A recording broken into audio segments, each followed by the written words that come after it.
as we go on, but more people may not.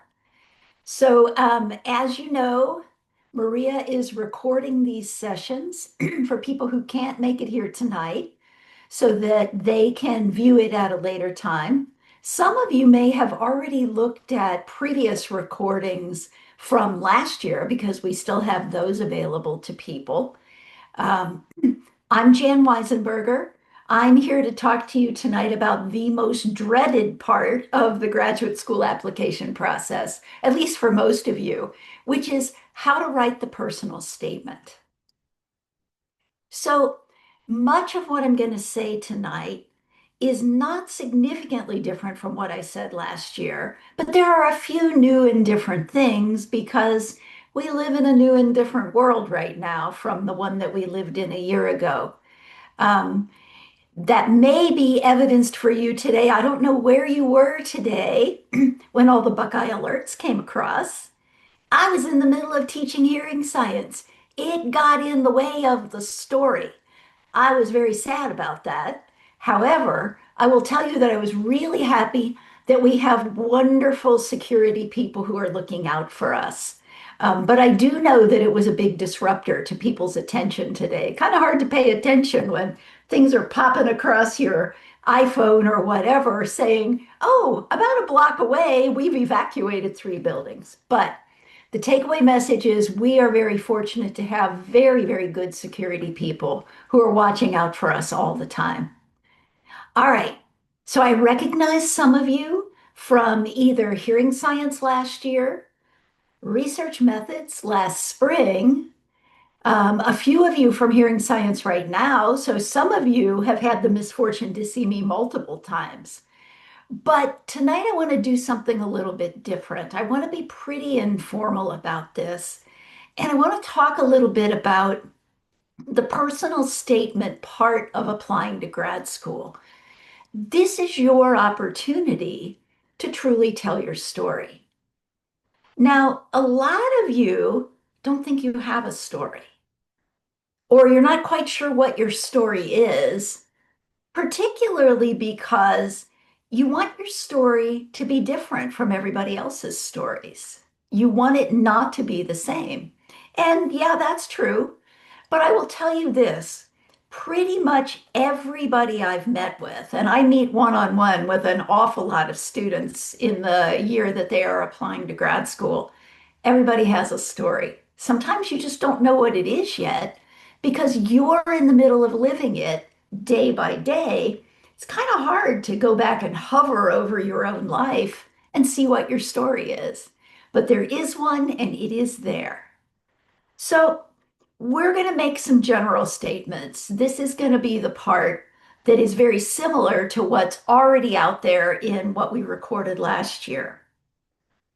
First thing, there is a lot of bad advice out there about applying to grad school.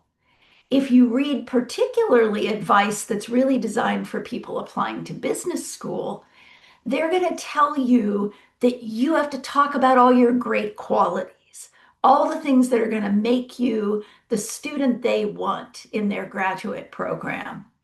The problem is when you start trying to write that stuff, it usually makes your stomach knot up. And your stomach is very smart. You never, ever, ever want to ignore your stomach. Your stomach is trying to send you a truly important message. You don't like writing about how great you are. And guess what? We don't like reading about how great you are, at least not you pointing to yourself talking about how great you are.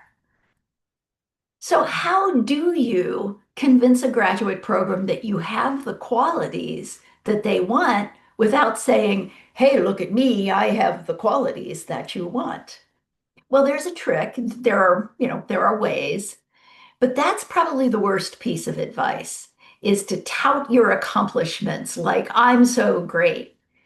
Because the cardinal rule of writing anything, and this is really important because this is not just about writing personal statements for grad school.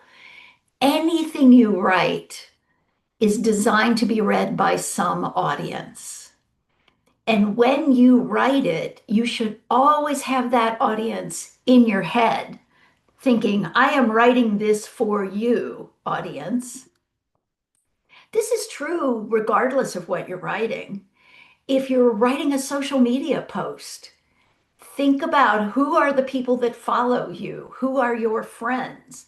And are you writing for them to read it? And then think about it really hard because, knee jerk, it's really easy to throw stuff out there on social media. But do you really want everybody to be reading it? There's a question. Same thing applies to personal statements. The people that are going to be reading your personal statements, the audience who are going to be able to read those, are people like me. They're professors. We are sitting there having to read many, many, many, many applications. We get hundreds of applications to our SLP program every year. We also get a large number of applications to our audiology program each year. And it's really easy when you're reading application after application after application to have them all kind of start blurring together. So your personal statement is the opportunity to differentiate yourself from everybody else who's applying. Now, when I said almost all the advice out there is bad, there is one good piece of advice out there, and that is don't write your resume as your personal statement. It will come across as disjointed. It will come across as not having any sort of coherence to it. It'll just look like a bunch of stuff. And when I get to the end of reading it, I will say, oh, yeah, Maria. So I'm going to pick on Maria tonight. Oh, yeah, Maria. She's the one. She did a lot of stuff. I actually can't remember what any of it is right now. So that is not what you want to do with your audience. You want your audience to remember you. Now, you don't want them to remember you for the wrong things. So, saying truly outrageous things, probably not good. I may have told some of you about the time we had an applicant to our speech language pathology program who wrote, it was a male, and he wrote, I'm applying to the graduate program in speech language pathology because I've heard it's a really good way to pick up women. I can tell you that although he probably meant that as a joke, it immediately caused the movement of his application to the bottom of the pile. So you don't want to do outrageous stuff either. You totally don't want to do that. So how do you do this?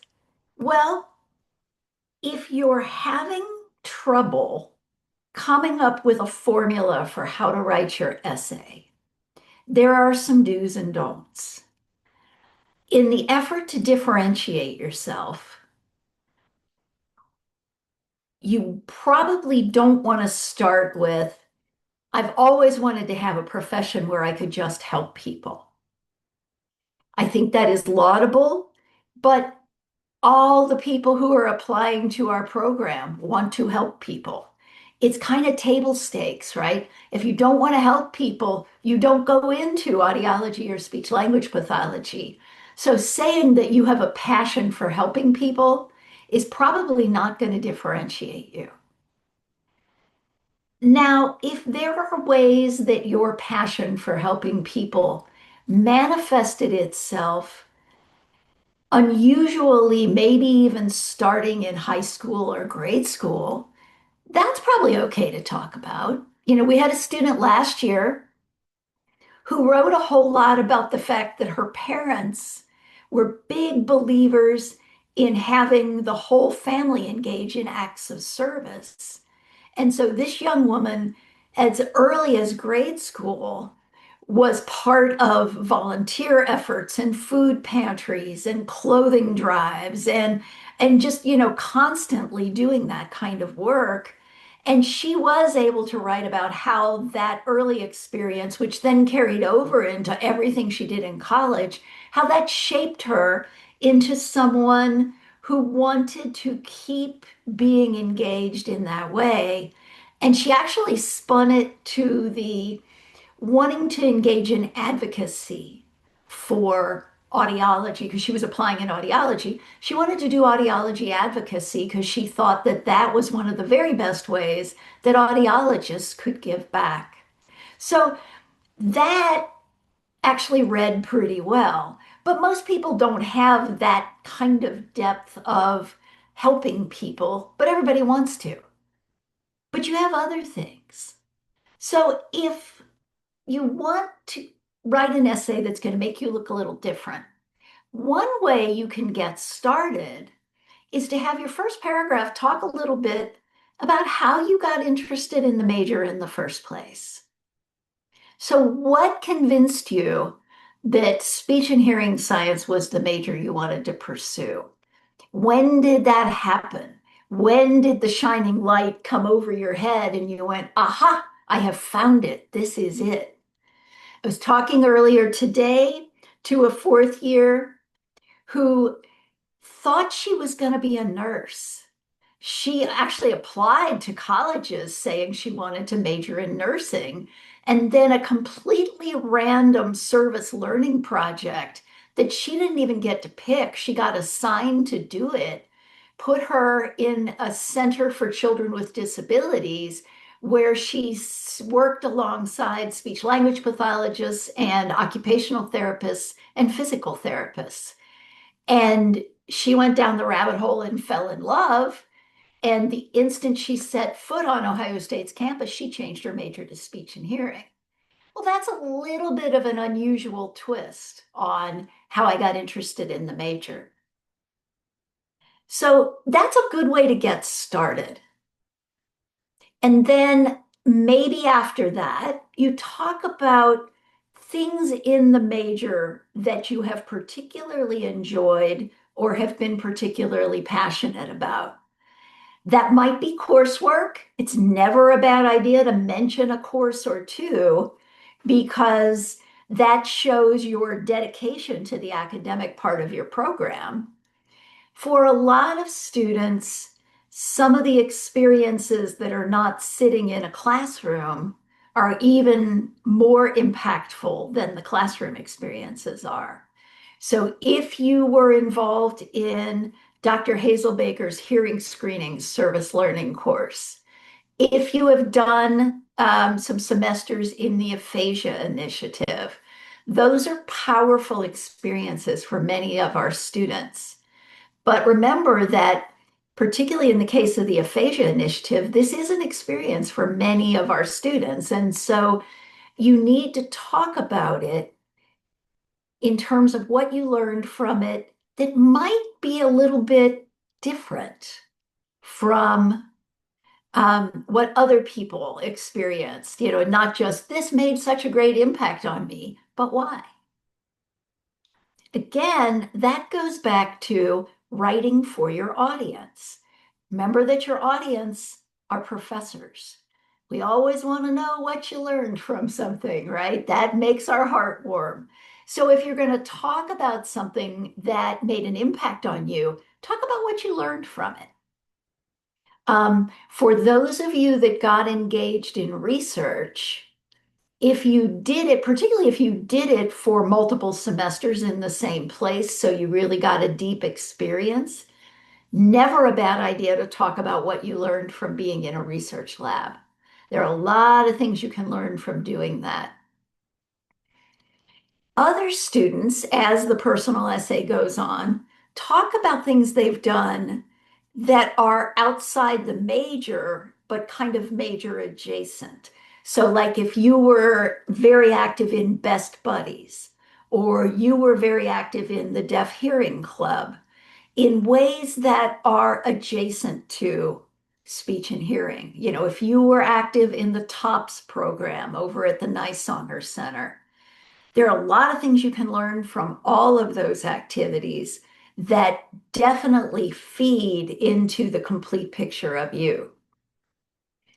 So you're writing along here. You've talked about things in your undergraduate time that have shaped you into the person you are. And then you need kind of a big finish. And the last paragraph of a personal statement usually talks about where you see yourself in the future and how applying to graduate school is going to help you get there.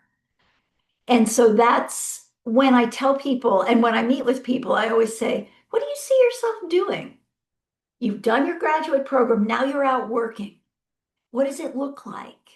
And what do you hope for that version of yourself? What kind of a speech pathologist do you want to be? As in, not just I want to work in pediatric swallowing, but as in the characteristics of you that will make you the most dedicated and effective speech language pathologist. So that's kind of an outline of if you really are at a loss about what to write about, that outline usually is tried and true and it works. The, the trick is, how do you write those paragraphs without making them sound all disjointed and all over the place? And that's a very important thing because remember, you want the person who's reading this to remember you at the end of it.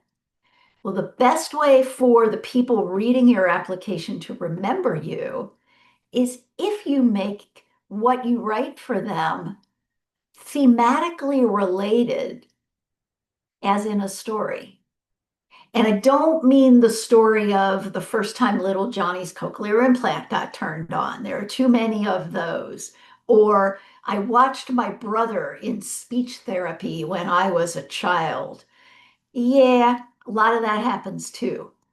But by story, I mean that whatever you write about in the first paragraph establishes the theme of the essay you are writing. And then the subsequent paragraphs have to refer back to that theme. They have to tie in so that by the time you get to the end and it's all tied up in a bow, the person who's reading it doesn't say, oh, yeah, that Maria, she did a lot of stuff. I don't remember what it was. Instead, they would say, oh, yeah, Maria, she's the student who had this, da da da. And it's not as hard to do as you might think because the things you do in your life are more related than you might think they are.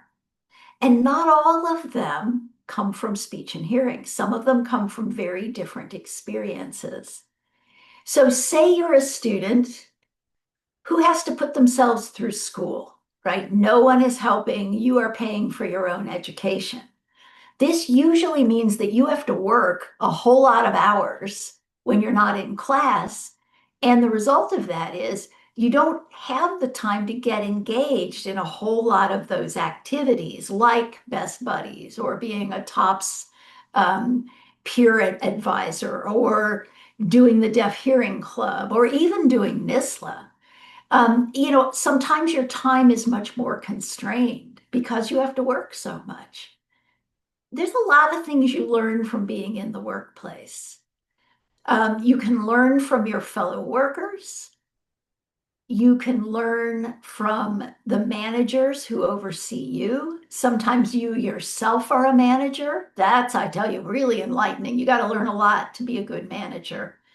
So sometimes your workplace gives you a lot to talk about too, in terms of general skills that will make you a better clinician going forward. So don't discount your work experiences.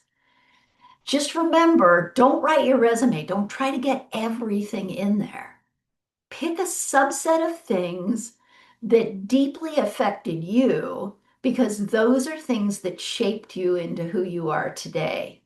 So not everything belongs in this personal statement.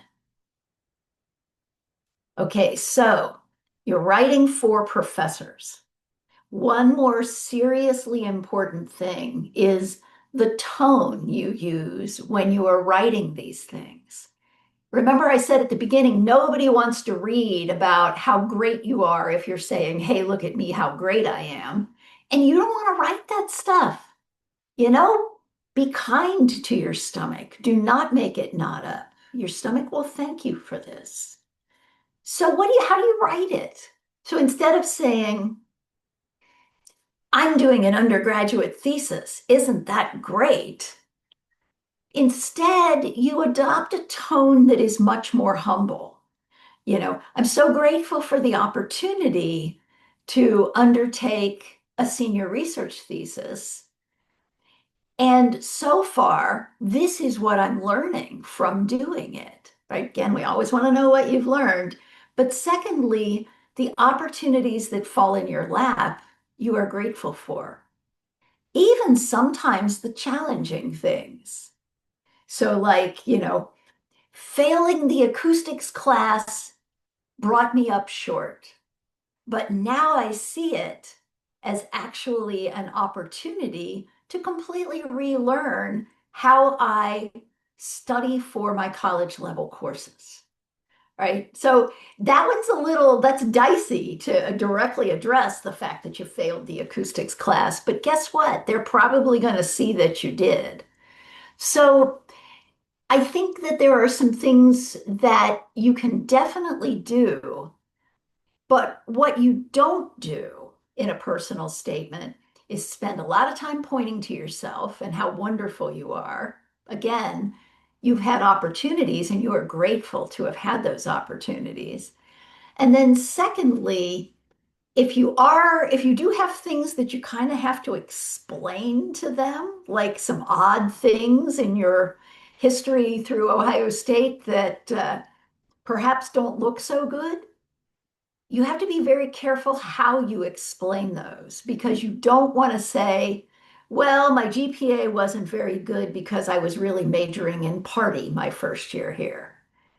Now, you could say, you know, as a first year student, um, I probably shouldn't have been here at all because my behavior that year proved that I was truly not ready to be a college student.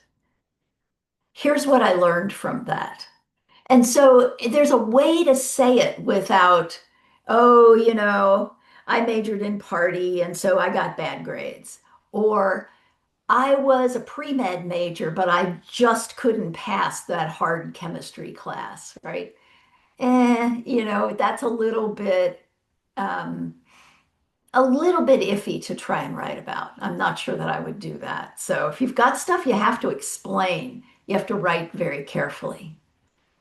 So why do I keep emphasizing that you're writing for professors?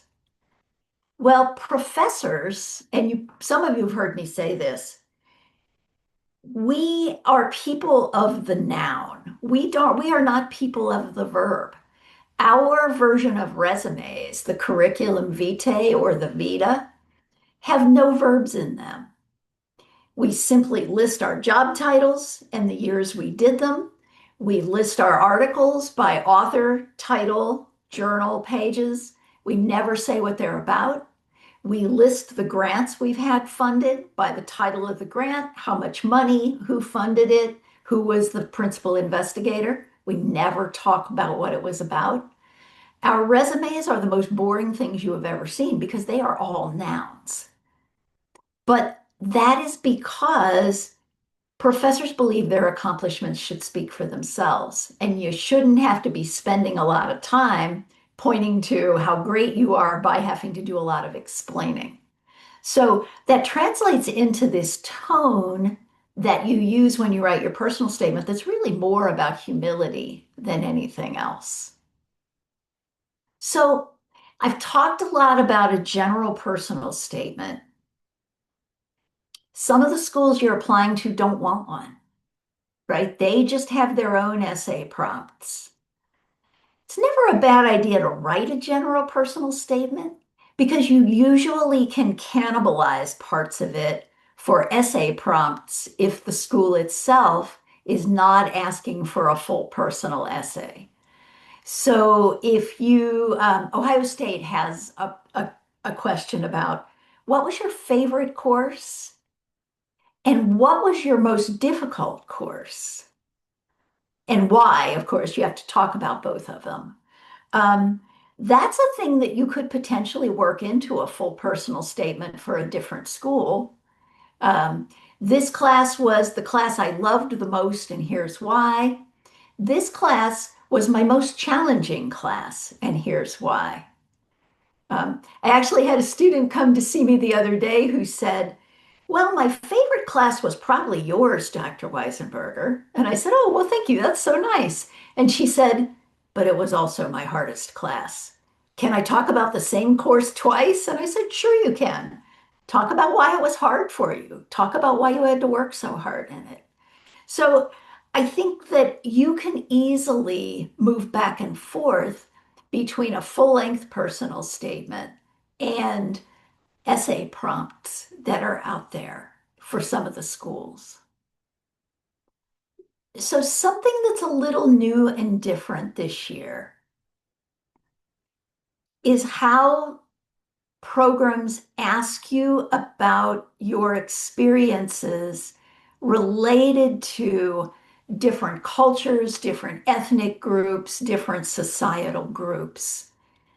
We used to have questions where we specifically wanted you to talk about diversity.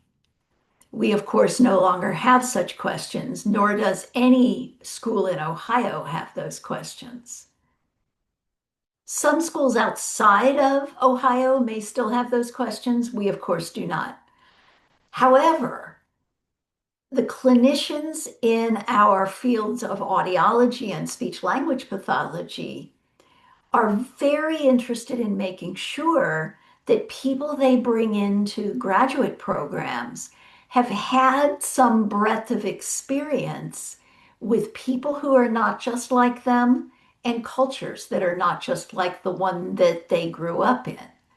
And so some of the questions you will see in the single as the short answer prompts are going to be things like using phrases like a wide range of lived experiences, which means how have you used your time either during high school or during undergrad to become acquainted and comfortable with cultures that are not your culture? That's a good thing to have done. You may have done it through our multicultural course. You may have done it through volunteer opportunities out in the community. Um, you may have done it in a wide variety of different ways. And even in your workplace, that might be a place where you interact with people who come from a variety of different backgrounds. And so you have an opportunity to talk about what you've learned from those experiences as well. So I'm trying to think what other prompts people have told me about that are tricky to write about, but that those are the ones that are most likely to be a little tricky. There's usually a question about talk about what in your undergraduate program has prepared you for the academic rigors of graduate school. Um, and one student said to me, Weisenberger's class, that's what did. So yeah, I believe we do try. But what did you do in your undergraduate program that really prepared you for the drinking from a fire hose that is being in graduate school? What points out rigor for you? Was it that you've always tried to take a really big class load? Was it that you actively sought out advanced calculus courses? Was it that you um, have two majors and two minors? So there are ways to talk about the program that you have engaged in and point to its academic rigor. So those are how you answer these questions. Um, I was about to say there aren't really any wrong answers. There actually are a few wrong answers, but there aren't that many wrong answers. If you've done something a little bit unusual that is related to the major, find ways to get that into the essay prompts, either in the full personal essay or in response to some of the prompts. So, for example, I'm going to pick on you, Lauren. So, Lauren is on the call tonight, and Lauren is doing an independent study with us where her job is to go around and write feature stories about some of our outreach events, which is a very different take on learning more about our field because she's learning about how we engage in the community and why that's important. So that's something that absolutely should figure in. If you are working in a research lab and you've been there long enough that you've actually risen up to be the lab manager, that is an important thing to write about. If you've been multiple semesters in the aphasia initiative and you have risen up to be someone who organizes the other students, that's an important thing to write about. Opportunities that you've had to rise up into leadership, those are important. Leadership skills are something that graduate schools are looking for. So, thinking about the sum total of things you've done and how to fit them into these different essay prompts is always a challenge, but there are ways you can do it. And then there's the last category of questions that are kind of hard. And these are ones where they ask you about, tell us about a situation where conflict occurred and what did you do to help tone down the rhetoric and reduce the conflict? How did you resolve those situations? Those are hard ones. Sometimes you have to dig pretty deep into your life to find an example of a conflict situation that you worked to resolve. Occasionally, it's okay to write about a conflict situation that you did not successfully resolve. I did that once in a job interview. The interviewer had said to me, all right, tell me about a situation where you encountered a big problem and then tell me how you solved it. And I said, how about if I tell you about a situation where I encountered a big problem and I failed to solve it? And her eyes got really big, like, really? But I went ahead and told her. And then I said, here's what I learned from that that I will apply the next time I encounter that situation. And she got to the end and she said, that was the best answer I ever heard for that. So sometimes there's a little bit of value in talking about situations where you failed. You don't have to make yourself look like you are perfect. Most of us know that you are not perfect, largely because we know that we are not perfect. All right, so those are my general remarks about personal statements. There are enough people on this call, but not too many, that if people have questions they want to ask, um, that's what we're going to devote the rest of the time this evening to, is people asking individual questions. So I'm going to stop talking and see who's got questions. And you can use the raise hand or you can just turn on your video. That will give me a clue that you want to say something.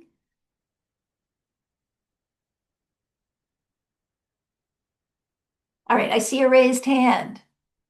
All right, Layla, go ahead. Or Lila, right?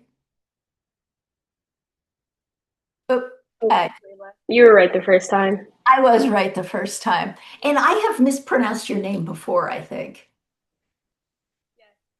My name is Braggs. I'm a graduating senior at Hampton University.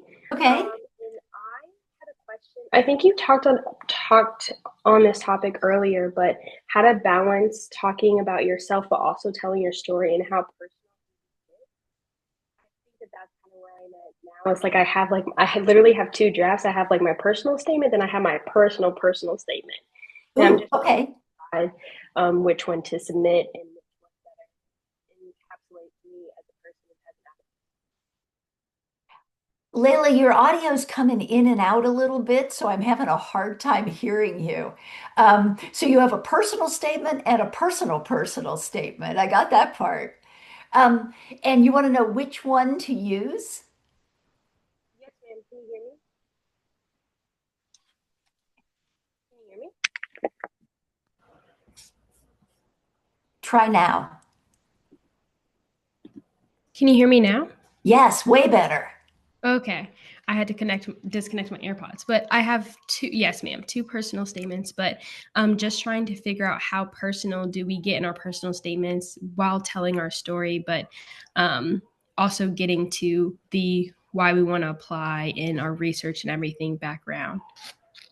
hmm I think it depends on how personal your personal story is. I have seen some seriously personal stories make a huge impression. A number of years ago, we had a young woman who was very worried because she had changed schools 3 or 4 times during her undergraduate career.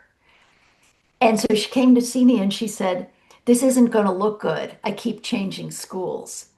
And I said, "Well, why do you keep changing schools?" Well, it turned out that she kept changing schools because she had an abusive boyfriend who she kept trying to get away from, but he kept finding out where she'd gone and showing up and stalking her and being physically abusive to her. She said, I had days where I couldn't cover up the bruises so I couldn't go to class. And it turned into one of the most compelling stories I ever heard because her last move was to Ohio State, which was a state far, far away from where the boyfriend was. He wasn't able to follow her and find her. And once she got to Ohio State, she blossomed. And so that was the story she wrote. It was, you read it and you got to the end and you just went, oh my God, right? This woman really has shown resilience. And so that was an example of a personal story that really hit the mark. But it kind of depends on what's in your personal story. So, I mean, I don't know if you want to talk about what's in it. I mean, you're welcome to, but you Oh, don't right have, now? yeah, if you want Oh to. yeah, we can ask more questions. Yeah. Okay, so not at the moment. Not at the moment, no Okay, ma'am. so the other personal statement, the one where you talk about what you've done as a student and why you want to go to graduate school and all of that, right? That information does have to get in there. And maybe the ideal personal statement has a little bit of elements of both. Okay. That's a thing to think about. Now you've got me really curious, but I do understand. Well, I my want to application will respect be your coming in, privacy. so Yeah, no, you I have want to to wait on respect that your one. privacy. Yes, ma'am. Thank you. You bet. Other questions?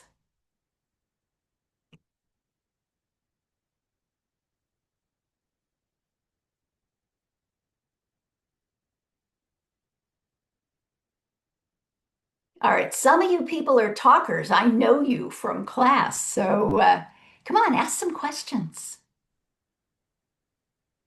Hi, I have a quick question. Sure. My name's Lindsay. I go to Miami University, but I'm really interested in the program, so that's why I'm here. Thank you for sharing all of the tips for the personal essay. Cool. Um, I have a lot of experience with clients with autism who use AAC devices, and it's something that's really like made me way more passionate for the field. Do you Mhm. think that would be something I should include in part of my personal statement or maybe working into one of the four questions for Ohio State, or would that be too like a look at how much experience I have? I think it's a really important thing because many of our undergraduates who are applying don't get a chance to get extensive experience in a Hmm. particular sub area like AACs. Hmm. And, we've got people at Ohio State who specialize in SLP use of AACs for individuals who are nonverbal. So they will be very interested in your application, especially if you say more than just, I have a lot of experience with clients who use AACs, but what did, Right. what did you learn from it? Is it something you really want to explore more about while you're in graduate school? And is it something you might even want to incorporate into your future career? Yeah. Okay. Does that help? Yeah, it does help. I'm gonna include it. I've been going back and forth over whether to include it or not in I'd say yes, my because essay. it makes you different. Okay. And it Thank may you. it may be enough that it kind of shaped how you want your direction in speech language pathology to go. Yeah, for sure it did. Okay. Well, then absolutely put it in. The Okay. things that shaped you into knowing what it is you want to do at this point should be things that show up in the personal statement or in the essay prompts, one or the other, hmm or both. Okay. I was going back and forth because it is on my resume, and I know you said not to like write our resume, but um I can add it and then expand on it, why it made me so much more passionate.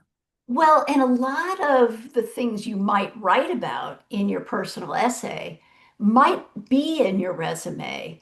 When I said don't write Right. your resume, what I meant was, here are the things I've done academically. Here are the things I've done for Yeah, paid. exactly. Here are the things I've done as a volunteer, right? Uh-huh. If it can be part of the theme of your essay, the thing that holds it together, that would be pretty compelling. Okay. Well, that sounds good. I'll do I that. think Thank it's you. in. I think you should put it in. Thank you. All right. What else we got tonight?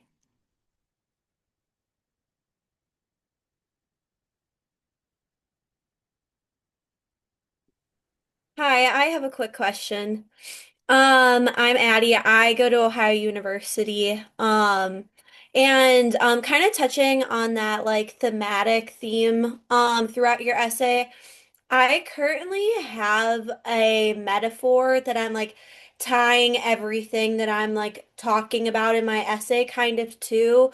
And I just wanted your opinion of like using a metaphor like throughout your essay, and what your thoughts about that are.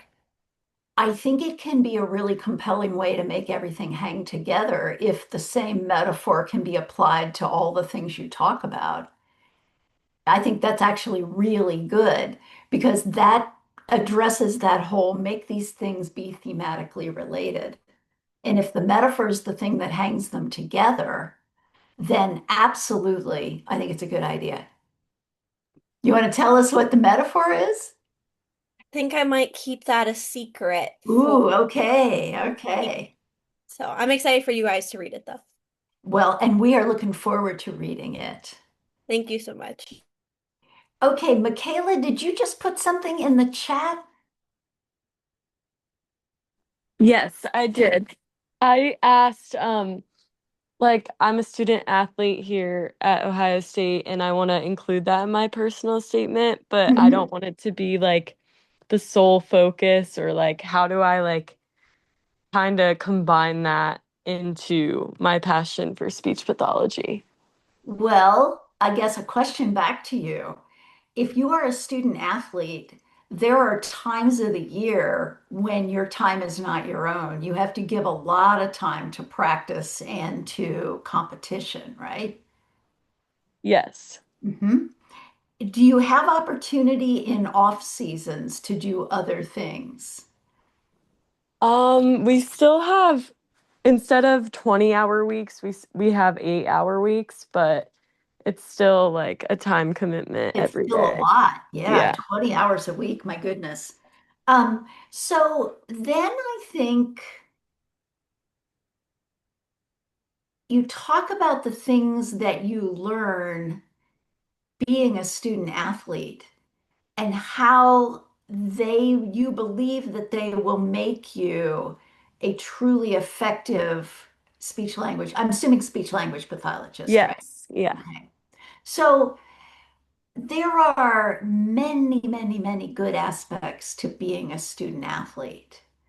And you probably know better than I do what they are, but I can tell you some of them. Um, one of them is perseverance through adversity, um, because you don't win all the time. And dedicating yourself to self improvement through doing, things in the workout room, to going to practice, practice, practice.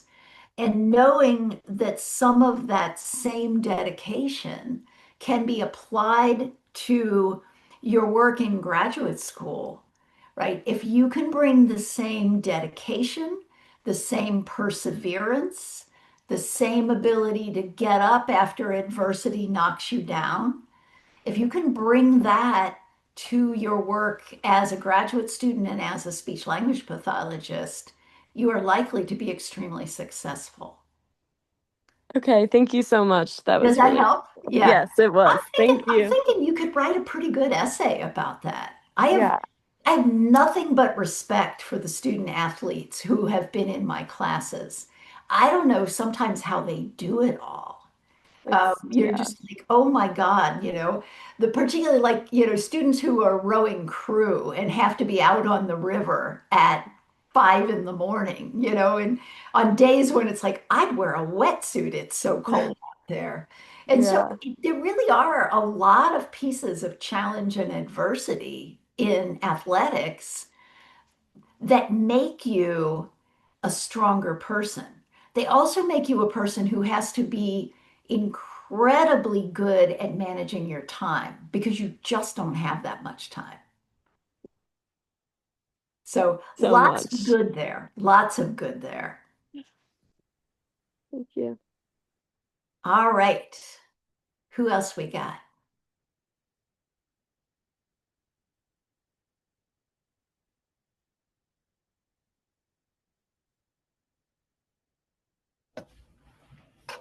Hello. Hey.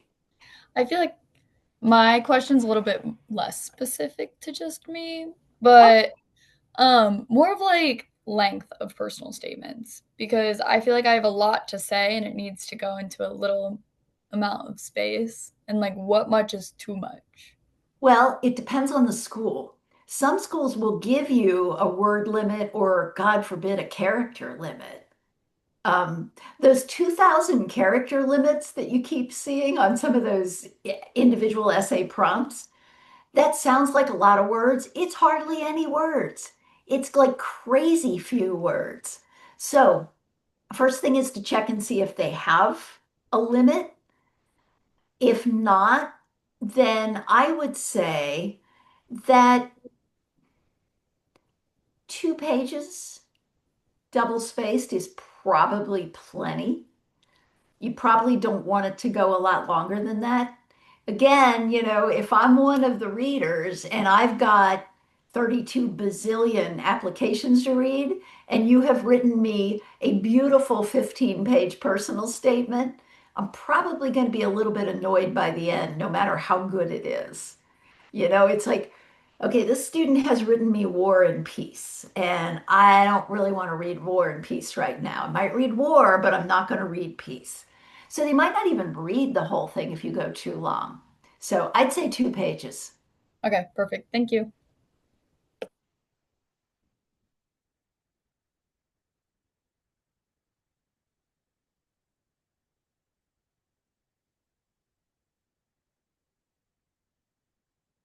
All right. Anybody else? Questions?